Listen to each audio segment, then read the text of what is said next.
ሰላም የዮኒባችሁ ዩቲዩብ ቻናል ተከታታዮች እንዴት ናችሁ? አለው እግዚአብሔር ይመስገን። እናንተም በያላችሁበት ሰላማችሁ ይብዛ።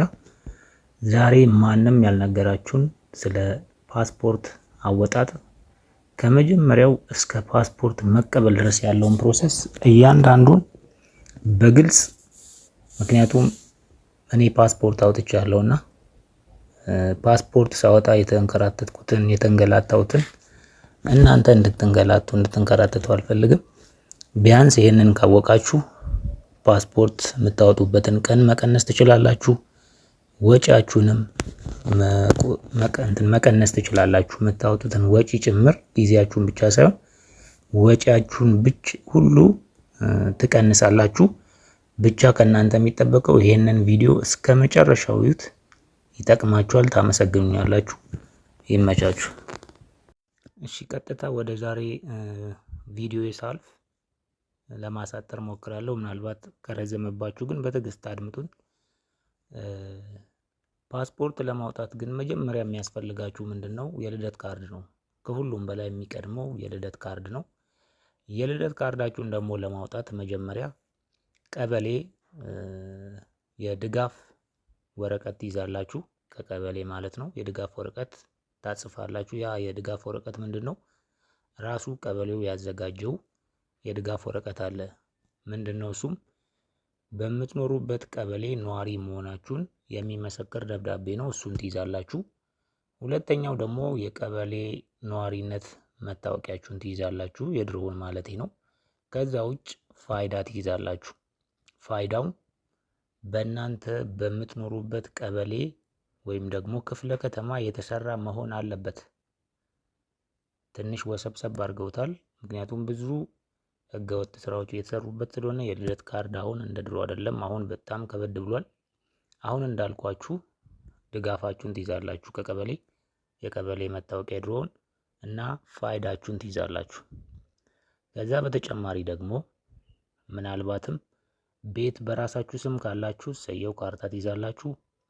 ምናልባትም ደግሞ ፋሚሊ ጋር የምትኖሩ ከሆነ የቤቱን ካርታ በእናት ስም ከሆነ እናታችሁንና የቤቱን ካርታ ይዞ መቅረብ ግዴታ ነው። በአባትም ስም ከሆነ ቤቱ አባታችሁንና ምንም ያው ደካማም ቢሆኑ ግዴታ ስለሆነ ነው ይሄን የምነግራችሁ። በታክሲም ይሁን በምንም አድርጋችሁ ብቻ እናታችሁን ኦር አባታችሁን ብቻ ቤቱ በማን ስም ነው ያለው የሚለው ይወስነዋል።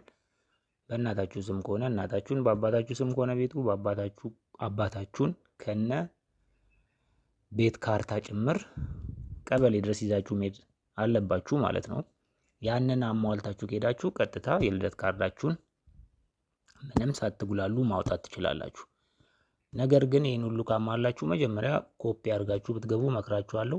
መታወቂያችሁን፣ ፋይዳችሁን እና የቤት ካርታ ኮፒ አንድ ላይ ማስገባት አለባችሁ።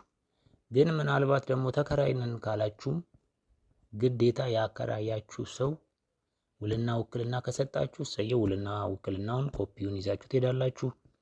ወይም ደግሞ ያከራያችሁ ሰው ግቢ ውስጥ የሚኖር ከሆነ ካርታው በሱ ስም እስከሆነ ድረስ እሱ መሄድ ግዴታው ነው። እንዲተባበራችሁ ጠይቃችሁ ምንም አድርጋችሁ ሰውየውን የቤቱን ባለቤት ግዴታ ከካርታው ጋር ይዛችሁ መሄድ አለባችሁ የልደት ካርድ ለማውጣት።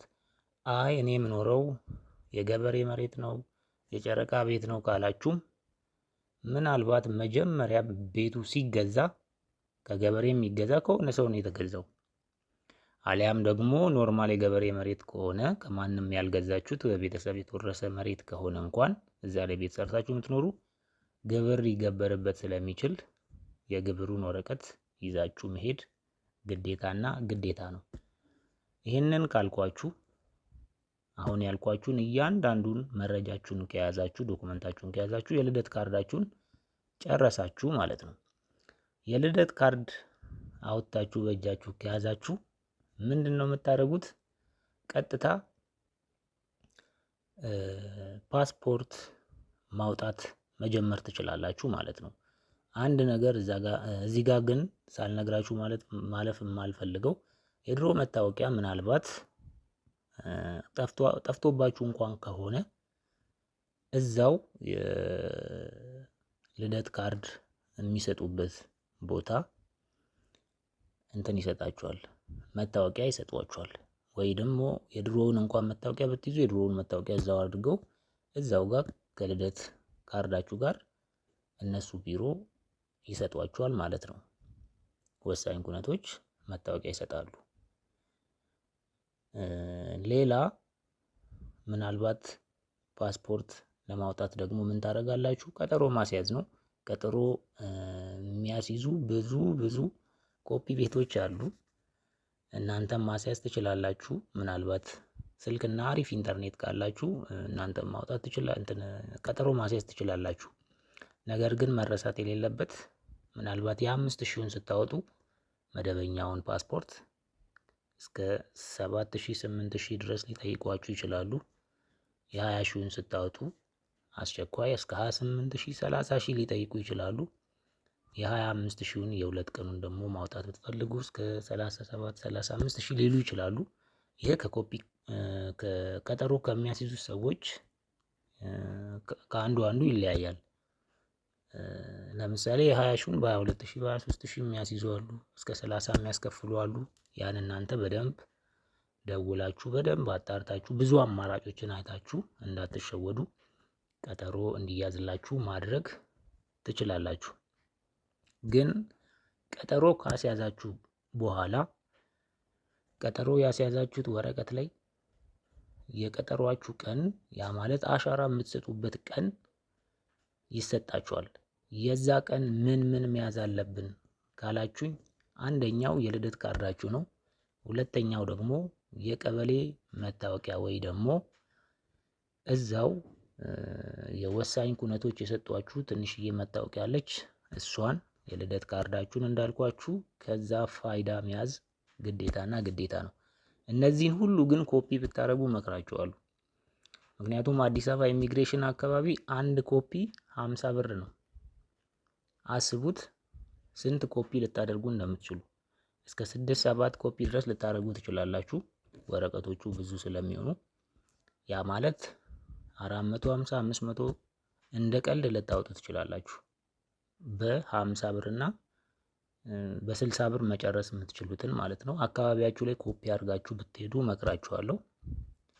እንዳልኳችሁ የልደት ካርድ፣ ፋይዳ እና ወሳኝ ኩነቶች ወይም ደግሞ ቀበሌ የሰጣችሁን መታወቂያ ትይዛላችሁ። 3 አራተኛው ደግሞ ቀጠሮ ሲያዝ ለፓስፖርት የሚከፈል ብር አለ ወይ 20000 ከሆነ 20000፣ የ25000 ከሆነ የ25000፣ መደበኛው ደግሞ የ5000 ከሆነ የ5000 ብር ደረሰኝ መያዝ ግዴታ ነው።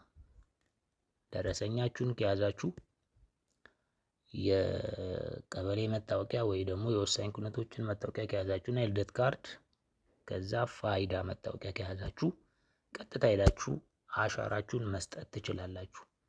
መመክራችሁ ወጪያችሁ እንዳይበዛ ግን ኮፒ እዚሁ አድርጋችሁ ብትሄዱ መልካም ነው። ከብዙ ነገር ትቆጠባላችሁ። ለምሳሌ ደረሰኝ ቀጠሮ ያሳዛችሁ ሰው እንዲልክ ማድረግ ምናልባት ሊረሳ ይችላል። ደውላችሁ ደረሰኙን ላክ ትላላችሁ። ደረሰኙን ላክላችኋል። ኮፒ ቤት ገብታችሁ ፕሪንት ማድረግ። አዲስ አበባ አንድ ፕሪንት 50 ብር ነው። ከዛም በላይ 100 ብርም ሊያስከፍሏችሁ ይችላሉ። ግን እናንተ በዛ ሰዓትም እንዳይድባችሁ ስለምትፈልጉ ፓስፖርቱንም ለማውጣት ካላችሁ ጉጉት የተነሳ ልትከፍሉ ትችላላችሁ። ነገር ግን በ10 ብር የሚደረግ ኮፒ እዛ 50 ብር የምትከፍሉበት ምንም ምክንያት የለም። እዚሁ ኮፒ አድርጋችሁ ሁሉንም ነገር ብትሄዱ መልካም ነው።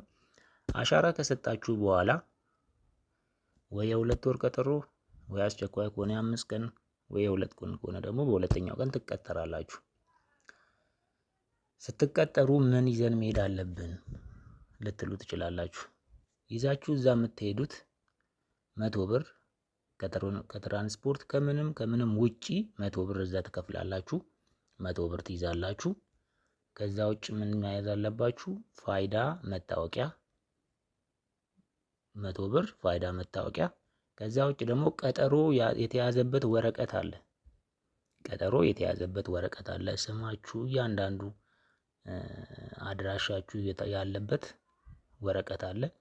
እሱን ቀጠሮ ያስያዛችሁ ሰው ስለሚልክላችሁ እሱን ኮፒ አድርጋችሁ ታዘጋጃላችሁ። ያው አሻራ ለመስጠትም ስትሄዱ እሱን ወረቀት ስለምትይዙ ኮፒ ትርፍ ብትይዙት መልካም ነው።